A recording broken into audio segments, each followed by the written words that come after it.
Kita sudah sampai kepada hikmah yang ke-146. Qala al-Imam Ibn Athaillah As-Sakandari rahimahullahu ta'ala, nafa'ana Allahu bihi wa bi ulumihi wa bi ulumi masyayikhihi wa talamidatihi fid daraini. Amin. Ila an qala idza aradta ay yaftaha laka babar raja'i atau ay yuftaha laka babur raja'i, boleh memilih mana suka. Idza aradta ay yuftaha laka babur raja'i fashhad ma minhu ilaik. Idza aradta ay yuftah lak babur raja' atau idza aradta ay yaftah lak babar raja'i fashhad ma minhu ilaik. Wa idza aradta ay yuftah laka babul khauf atau idza aradta ay yaftah laka babal khauf fashhad ma minka ilaihi. Ada di sini babur raja, ada babul khauf. Ada babur raja, ada babul khauf. Ada ma minhu ilaika, ada ma minka ilaihi. Seperti yang sudah pernah kita lewati pelajaran dari Imam Ibn Athaillah As-Sakandari dan kaum ulama ahlillah menyampaikan bahwa untuk bisa meluncur terbang menuju ridha Allah kita harus menggunakan dua sayap, sayap raja dan sayap khauf. Hidup kita antara harap dan harus cemas akan berkah Allah. Harap cemas, ada harapan dan ada rasa takut. Keseimbangan inilah yang menjadikan jalan itu lurus. Kalau tidak, sayap sebelah kita runtuhkan akan jatuh. Coba saja, ini burung di sayapnya sebelah jatuh, dia nggak bisa terbang. Misalnya, orang dikuasai rasa takutnya kepada Allah, sementara dia sadar akan dosa-dosanya, kemudian setelah itu tertutup pintu harap, maka menjadilah dia orang putus asa. Putus asa menjadikan tidak sampai kepada Allah. Diajak tobat sudah tidak berharap lagi karena sudah terpuruk dalam prasangkanya tadi, menganggap sudah terpuruk selesai. Karena apa? Dia takutnya tidak diimbangi dengan harap. Begitu juga di saat seseorang itu harapnya kepada Allah berlebihan sehingga nggak punya rasa takut. Wah, ini bahaya banget. Maka menjadilah dia orang paling jahat di dunia. Di saat melakukan kemaksiatan lalu ada yang mengingatkan, dia berkata, Allah kan Maha Pengampun. Ngapain susah-susah ente? Senang-senang yuk berdosa. Nanti kalau sudah berdosa kita minta ampun kepada Allah. Wah, ini bahaya. Berarti sayapnya hanya menggunakan sayap raja saja, nggak sampai kepada Allah, miring itu jalannya.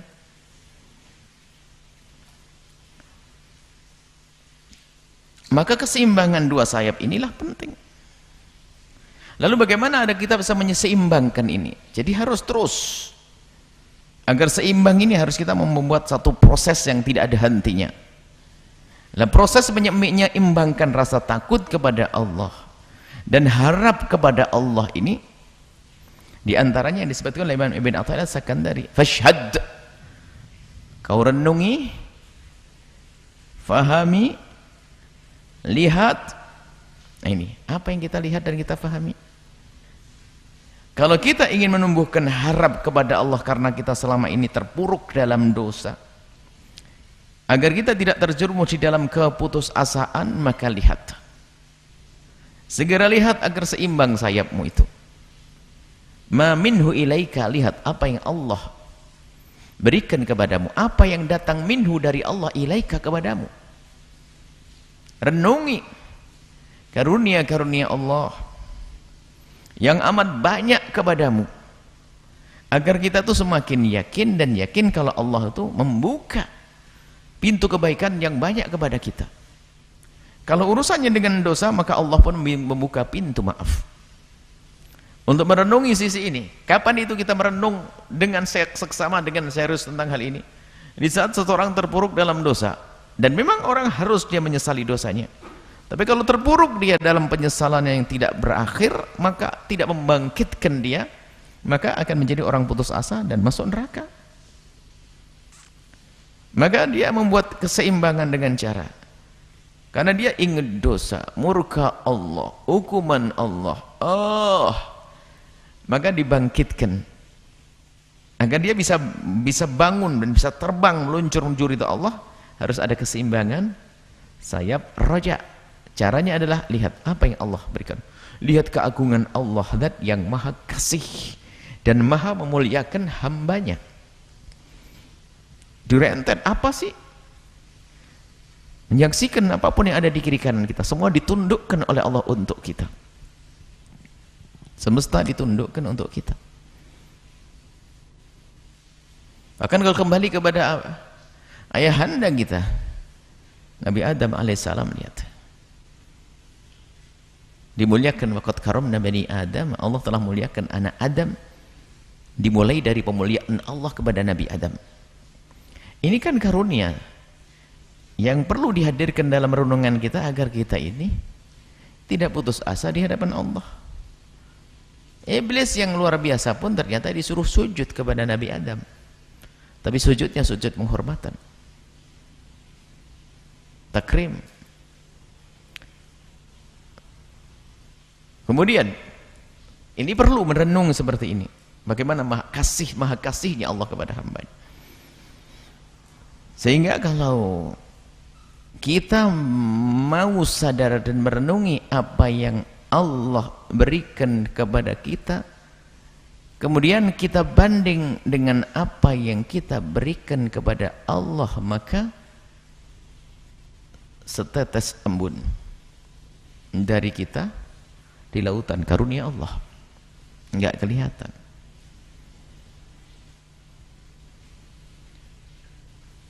Begitu besarnya apa yang Allah berikan kepada hambanya, teramat besar, dan kita tidak akan mampu untuk menghitung karunia-karunia Allah.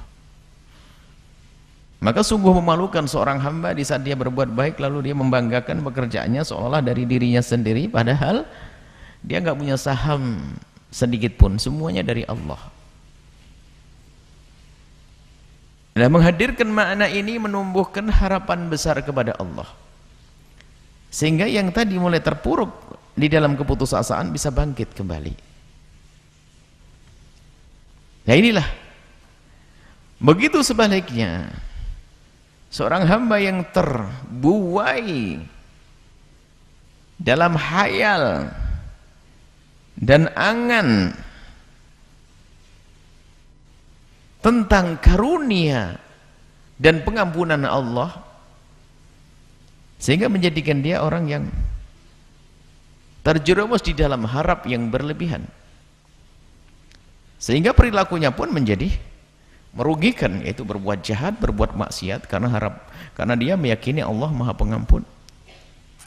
Nah, di saat ada orang yang seperti ini, dia terpuruk di dalam harap yang berlebihan, maka hendaknya segera dia untuk melihat maminhu ilaik, maminka ilaihi. Jadi dari hamba tersebut apa yang sudah diberikan kepada Allah. Ini agar merenungi dalam dirinya tentang kekurangannya dibandingkan dengan apa yang Allah karuniakan kepadanya, dan memang tidak akan bisa sebanding apa yang kita berikan dan apa yang Allah berikan. Diingatkan juga kemudian setelah itu akan apa yang Allah berikan kepada kita dan kita ternyata tidak bisa menggunakan semestinya. Dari karunia mata sering kita melihat yang haram, lesan kita berucap yang haram, anggota tubuh. Kemudian ingatkan tentang hukuman-hukuman yang Allah janjikan kepada hamba yang melanggarnya. Tentang neraka, neraka ada, dan kisah di dalam Al-Quran, kisah ahli neraka. Nah ini yang perlu kita hadirkan, dan itu penghuninya biasa siapa saja dari hamba-hamba. Semoga kita dipilih menjadi ahli surga. Artinya hamba-hamba ini manusia, dan mungkin sekali itu adalah hamba-hamba ini, tapi kita berharap kepada Allah. Tapi kita tidak akan berusaha untuk mencari selamat kecuali kita sadar bahwasanya itu mengerikan, itu neraka.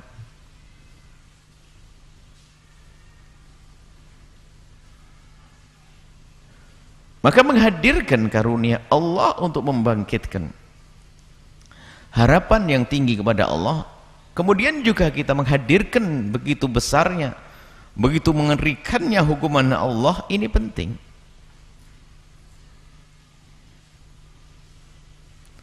Agar apa? Agar orang tidak terlena. Kita ini sering dalam kesadaran itu sangat sebentar,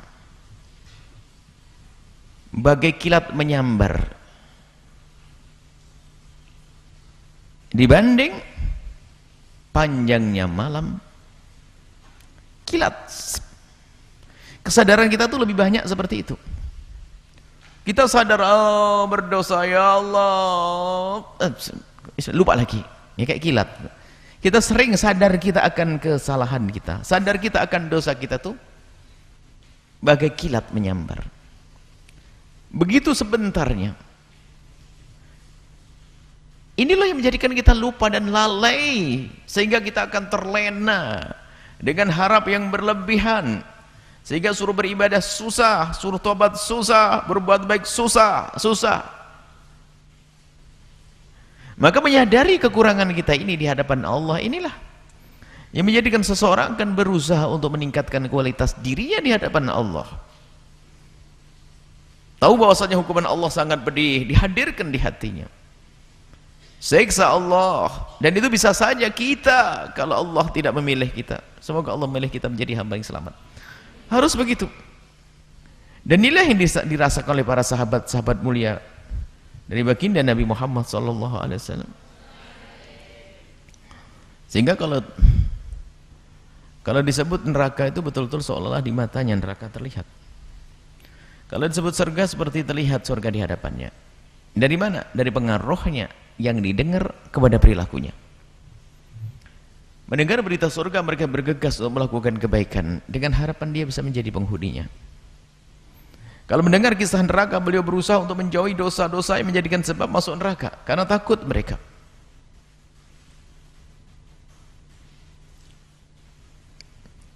Nah, kalau orang terus, dan ini memang yang namanya harap sama rasa takut ini memang selalu muncul begitu, sehingga kalau tidak kita kontrol betul membahayakan. Pada dasarnya kita iman, kita ingin menuju kepada Allah, sudahlah. Kita ingin mendapatkan ridha Allah Subhanahu wa taala. Tapi langkah kita menuju kepada Allah inilah yang harus kita pantau. Kita mampu, ini koreksi diri kita sendiri, harus waspada dengan diri kita sendiri. Jangan sampai ternyata salah satu sayap kita ini adalah runtuh, patah, nggak akan bisa terbang kita sampai kepada Allah, nggak bisa. Maka dalam ini tafakur menghadirkan kesadaran kita akan karunia Allah, agungnya Allah, indahnya surga dan seterusnya. Ini hal penting untuk motivasi, sehingga itu adalah isyarat dari baginda Nabi, basyiru, beri kabar gembira. Nabi mengajarkan kita untuk memberikan kabar gembira tentang karunia Allah, keagungan karunia Allah yang diberikan kepada hambanya. Tapi di samping itu Nabi selain sebagai seorang basyir, tapi beliau adalah nadhir yang mengingatkan kita agar kita tidak terjerumus dalam keharaman yang menjadi sebab seorang hamba itu dimurkai oleh Allah Subhanahu wa taala.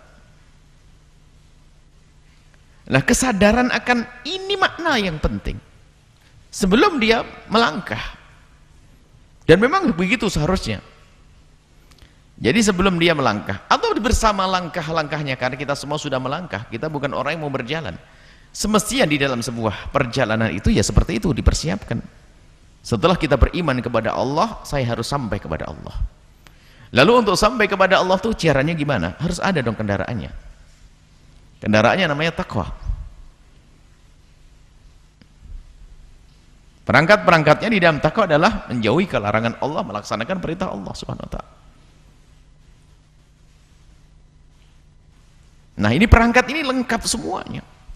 Tapi untuk bisa laju Maka harus agar terjaga ini, maka dengan dua sayap tersebut, yaitu adalah harap. Sehingga harap kita kepada Allah Subhanahu wa taala menjadikan seorang terpacu untuk melaksanakan ibadah. Kemudian rasa takutnya kepada Allah menjadikan dia menjauhi kemungkaran. Maka sempurnalah sampai kepada Allah Subhanahu wa taala. Dan mari kita selalu merenung seperti ini. Orang cerdas yang selalu bisa merenungi kekurangannya.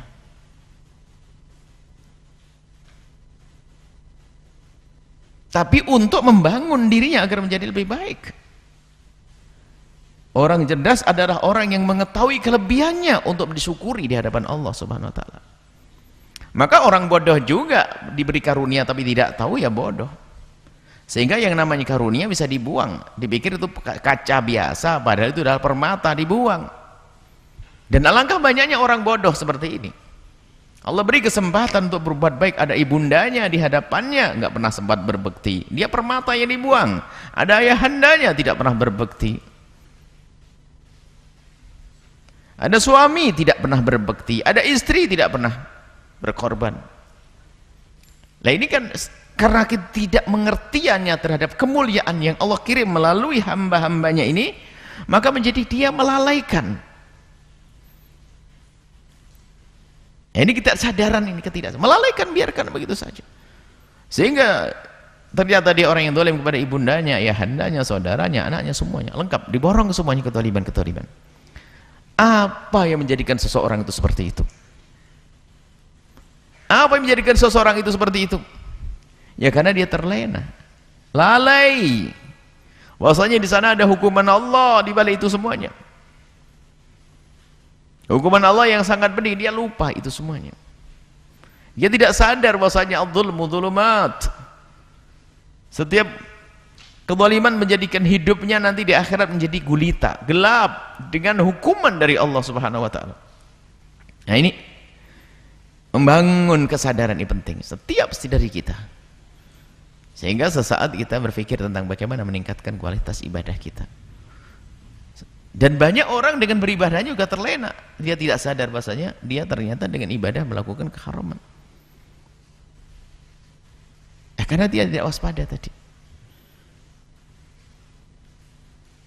Jadi untuk selalu kita merenungi perjalanan kita menuju kepada Allah Subhanahu wa taala. Terus kita seimbangkan antara rasa takut kepada Allah. Karena rasa takut penting banget ini untuk menjadikan seorang hamba terhenti daripada kemaksiatan. Maka takut kita tumbuhkan untuk menjadikan kita semakin menjauhkan kemaksiatan, itu takut yang diharap. Bukan takut ditumbuhkan untuk menjadi orang yang putus asa. Karena kaidah iman kepada Allah nanti ada namanya takut kepada Allah. Dan tanda takut kepada Allah yang sesungguhnya dari iman yang sesungguhnya adalah mendekat. Berbeda kalau kita takut dengan harimau menjauh, tapi dengan Allah mendekat.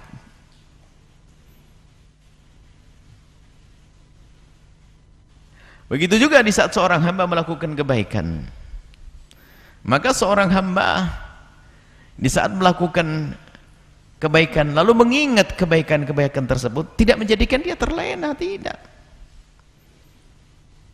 menjadikan dia bersyukur kepada Allah Subhanahu wa taala.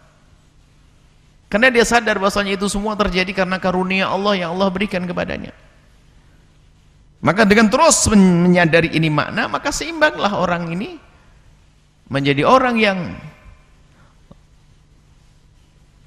zahir batinnya, atau zahirnya mengikuti batinnya, yang punya harap kepada Allah yang Maha Pengampun, memberi pahala, Maha Kasih, penuh Maha memberikan pertolongan. Di sisi lain juga sadar betul bahwasanya Allah adalah Maha kuasa untuk menyiksa hambanya. Apa yang terjadi pada hamba tersebut? Oh indah. Satu contoh dalam hidup bermasyarakat, satu contoh dalam urusan dengan Allah. Kenapa? Di saat bicara sholat dia sangat khusyuk. Di saat bicara ibadah, subhanallah, dia orang yang luar biasa. Di saat bicara urusan kemanusiaan, dia adalah orang yang barisan terdepan untuk mengurusi kemanusiaan. Di saat bicara tentang kemaksiatan, dia orang yang paling takut kepada Allah, takut melakukan keharaman. Nah ini kenapa? Dia menjaga keseimbangan dalam dirinya. Mari kita semuanya Jangan sampai kita terlena dengan kebaikan yang kita lakukan. Dan sering kita itu picik, pincang dalam langkah kita, picik dalam pandang kita, tidak seimbang dalam kita meluncur kepada ridho Allah Subhanahu wa taala. Karena apa? Kita kurang banyak merenung. Dan semua dikembalikan kepada makna renungan sejati. Tafakkuru sa'ati khairun min ibadatis sanati. Merenung sesaat lebih bagus daripada ibadah 1 tahun, dikatakan oleh Qadiyat. Maksudnya tafakkur yang membangun, membangkitkan semangat kita untuk dekatkan kepada Allah, membangun, menjadikan kita semakin takut kepada Allah, dibarengi dengan tetesan air mata saat bertafakkur. Baik, inilah yang bisa kami hadirkan daripada hikamnya Ibn Atha'illah As-Sakandari. Semoga benar-benar kita punya rasa takut kepada Allah yang menjadikan kita semakin jauh dari kemaksiatan. Dan semoga Allah senantiasa menumbuhkan harapan pada kita sehingga kita menjadi orang yang selalu bersemangat untuk melakukan ibadah, sehingga kita sampai kepada Allah menjadi hamba yang diridhai oleh Allah dengan pahala yang banyak dan pengampunan dari Allah Subhanahu wa taala.